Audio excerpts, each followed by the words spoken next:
대한민국은 민주공화국입니다. 민주공화국은 국민 주권을 출발점으로 합니다. 그래서 헌법 제1조 1항은 대한민국은 민주공화국이다. 제2항은 대한민국의 주권은 국민에게 있고 모든 권력은 국민으로부터 나온다 라고 선언하고 있습니다. 또한 민주공화국은 대의민주제를 바탕으로 하고 있습니다. 국민이 국가 의사를 직접 결정하지 않고 대표자를 선출하여 결정하게 하는 것입니다. 대의민주주의 실현을 위해서는 선거가 필수적입니다. 선거와 선출직 공무원의 임기제는 민주공화국 국민이 공존하기 위한 최소한의 법칙입니다. 피청구인처럼 선거에 의하여 선출된 사람 스스로가 선거의 공정성에 의문을 제기한다면 민주공화국은 존립할 수 없습니다. 선거제를 전제로 하더라도 한 사람이나 특정 집단이 국가 권력을 오용하거나 남용하면 민주공화국의 근본이 훼손될 수 있습니다. 그래서 권력 분립이 필수적입니다. 입법, 사법, 행정의 산권 분립은 기본이고 우리 헌법은 여기에서 더 나아가 헌법재판소와 선거관리위원회까지 헌법기관으로 두고 국가 권력의 분산과 상호 견제를 도모하고 있습니다.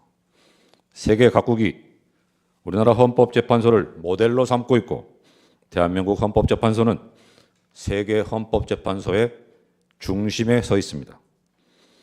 세계 각국이 우리나라 선거 관리를 부러워하고 선거 관리 시스템을 공부하고 있습니다. 헌법재판소와 선거관리위원회는 대한민국의 자랑거리입니다. 여러 차례 헌법 침탈이 있었지만 대한민국은 민주공화국임을 포기한 적이 결코 없습니다. 민주공화국의 위기마다 국민이 들고 일어나 무너진 헌법 질서를 회복하고 지켜냈습니다. 이승만 대통령은 6.25 동란 와중인 1952년 폭력을 동원하고 국회의원들을 위협하여 발췌 개헌안을 통과시켰습니다. 여소야대 정국에서 간선제로는 대통령이 될 가능성이 없자 저지른 짓입니다. 1954년에는 삼선 제한을 철폐하는 개헌안을 4452이라는 황당한 계산법을 적용하여 통과시켰습니다.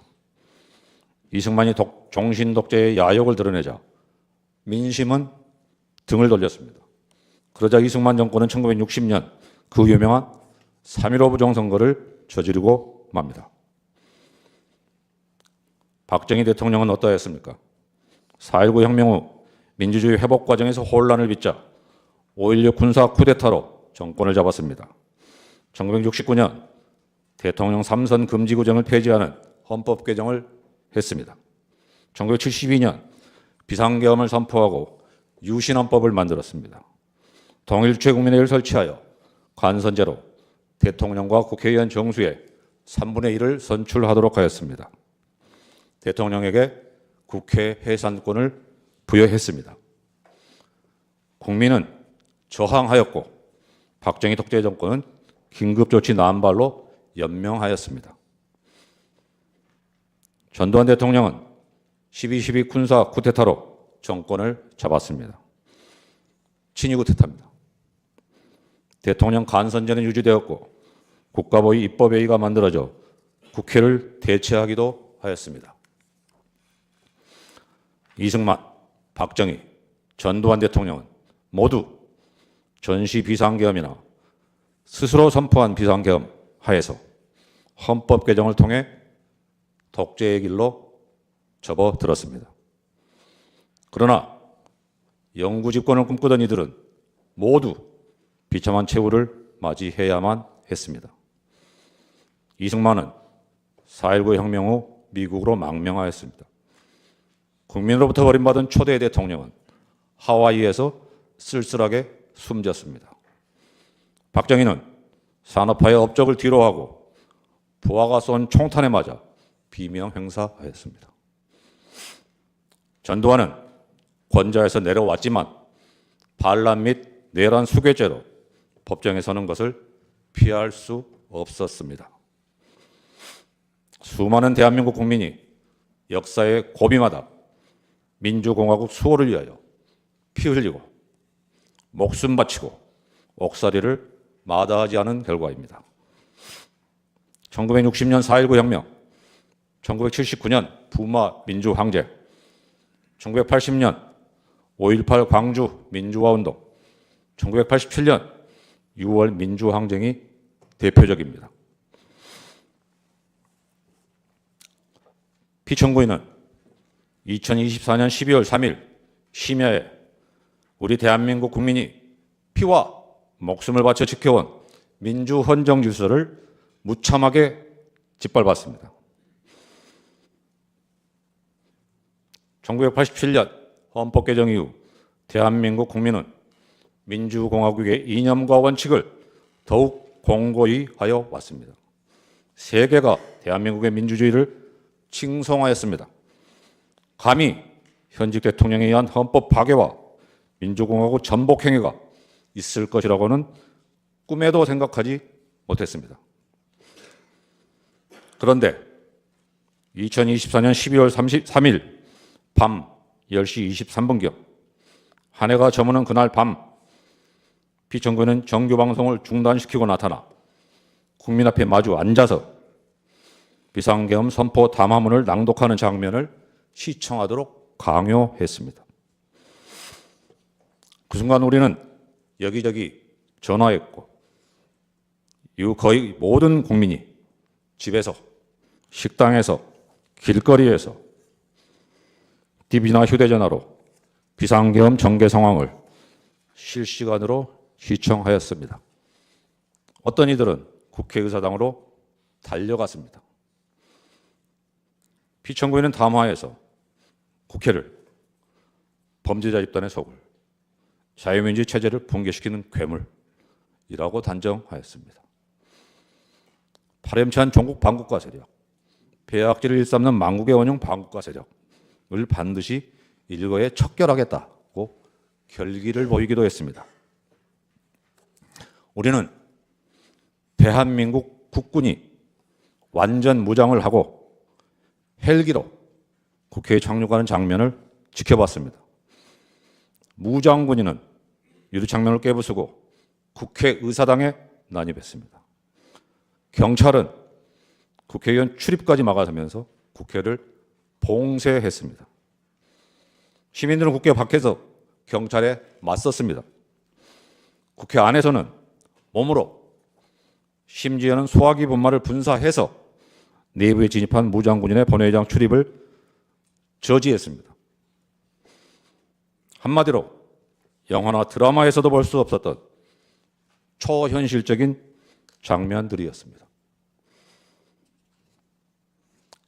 동시에 생중계되는 국회의사당 본회의장은 긴박한 박과사정과는 달리 차분했습니다. 국회의장은 절차 준수를 강조하였습니다. 본회의장 안팎을 동시에 지켜보고 있는 국민은 저러다 저지선이 뚫리면 어쩌나 하면서 초조하게 애타게 지켜봐야만 했습니다. 여기에 더하여 계엄군이 중앙선거관리위원회, 과천청사 등을 봉쇄, 점거하고 선거정보센터에 무단 침입하였으며 직원들의 휴대전화를 빼앗았다는 사실이 드러났습니다. 중앙선거관리위원회에 대한 이러한 행위는 피청구인의 비상계엄 선포 담화나 계엄 포고문에서는 전혀 예정되어 있지 않은 행위입니다. 국회의장, 여당 및 야당 대표, 전직 대법원장, 언론인 등을 체포 감금하려 계획했던 사실이 밝혀졌고 피청구인이 직접 나서서 계엄군의 국회 진입과 국회의 계엄 해제 결의 저지를 명령 지휘하였다는 증언과 진술이 잇따랐습니다. 현장에 동원된 군인과 경찰 병력이 수천 명에 이르렀습니다.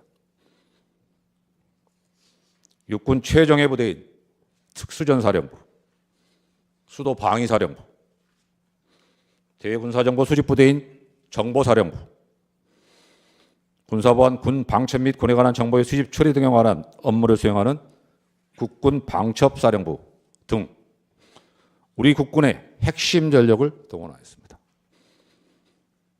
한마디로 대한민국 헌법 파괴 행위이자 민주공화국 전복 행위입니다. 비상계엄 선포를 전후한 피청군의 인식과 언행에 대하여 한 말씀 드리겠습니다. 피청구인은 여소야대 정국에서 대통령에 당선되었습니다. 표차는 0.73%, 초박빙이었습니다. 그럼에도 피청구인은 다수당인 야당의 존재를 인정하지 않고 무시하였습니다. 현실적이거나 잠재적인 정적 제거에 몰두하였습니다. 자신과 소속을 같이 하고 있는 집권여당 내부 인사도 예외가 아니었습니다. 집권여당은 작년 국회의원 총선에서도 참패하였습니다. 참패의 원인으로는 피청구인의 총선 기간 중 여러 언행이 지목되었습니다. 깊은 성찰에 터잡은 다수 야당과의 협치만이 피청구인 자신이 생존할 수 있는 유일한 선택지였습니다. 그러나 피청구인은 총선 참패가 부정선거의 결과라는 망상에 빠졌습니다. 다수 야당이 이끄는 국회가 대한민국의 헌정 질서를 짓밟고 정당한 국가기관을 교란시키는 내란을 획책하는 명백한 반국가 행위를 자행한다고 소리를 높입니다. 적반하장입니다.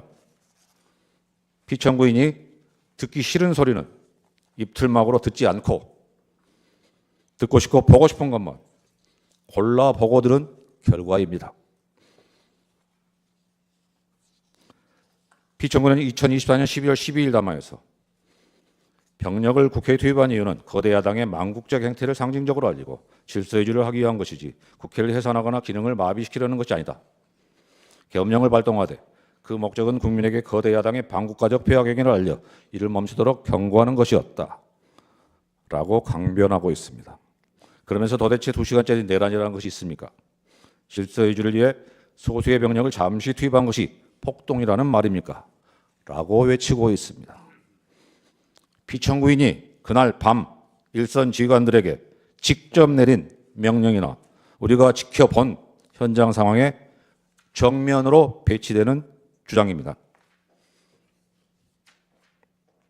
1심 판정에서는 내란 프레임을 짜고 자신에 대한 탄핵 공작을 하고 있다면서 음모론까지 제기하고 있습니다. 비상계엄을 계몽령이라고 주장하고 있습니다. 누가 누구를 계몽하겠다는 것입니까? 법꾸라지 법비의 요설이라는 말까지 나오고 있습니다.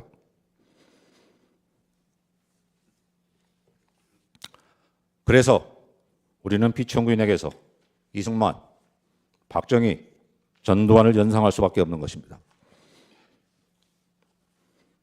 피청구는 자신의 지시 한마디가 헌법이 되는 세상을 만들고자 한 것입니다. 국가를 사유화하고 대한민국 헌법 위에 군림하고자 하였습니다. 우리는 이것을 독재라고 부릅니다. 피청군이 비상계엄을 선포하는 그 순간 피청군은 더 이상 민주공화국 대한민국의 대통령이기를 스스로 포기한 것입니다.